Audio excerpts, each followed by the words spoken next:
అంటే ఇంకా ప్రధానమైన ఉదాహరణ చెప్పాల్సి వస్తే మహానాయకుడిని ఇక్కడ ఉన్నారు. అలిపిరి సంఘటనతో అక్కడి నుంచి పడి లెగిచి ఎంత డీమోటివేట్ అయిపోవాలి, చావు తప్పి కన్నులు అట్టపోయినట్లుగా ఆ రోజున పరిస్థితి ఉన్నప్పుడు ఆ విజువల్స్ చూసి ఎక్కడ చెక్కు చెదరలేదు. ఆయన మానసిక స్థైర్యంతో ఉన్నారు. హాస్పిటల్కి వెళ్ళి ట్రీట్మెంట్ తీసుకుని వెంటనే మామూలుగా బయటకు వచ్చారు. కానీ ఎక్కడ సరే బెసికారా, కొంచెం వెనక్కి తగ్గారా, ఆలోచన విధానంలో ఏంటిది అన్నారని ఏమీ లేదు. బ్రహ్మాండమైనటువంటి ఒక కన్విక్షన్ తోటి దీన్ని ఆయన ఎదుర్కొని నిలబడేటువంటి హీరోదాత్తత నేను ఆ రోజున చూశాను నాయుడు గారిలో.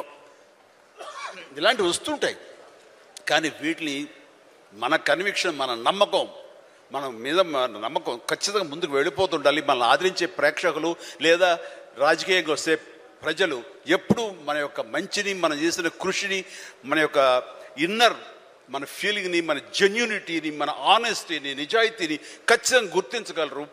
మధ్యలో ఒక్కోసారి ప్రతికూల పరిస్థితులు వస్తాయి, బట్ వాటిని అధిగమించేలాగా వస్తుంది, మనకి రోజులు మంచి రోజులు వస్తాయని కన్విక్షన్ తెలితే కనుక అలాంటి అబ్స్టకల్స్ని ఓవర్కమ్ చేయగలం. దానికి గాను నువ్వు నీ మానసిక ధైర్యాన్ని కోల్పోకూడదు. ఇక్కడ నిలబెత్తున్న నిదర్శనం చంద్రబాబు నాయుడు గారు. అది నేను చెప్పుకొచ్చాను.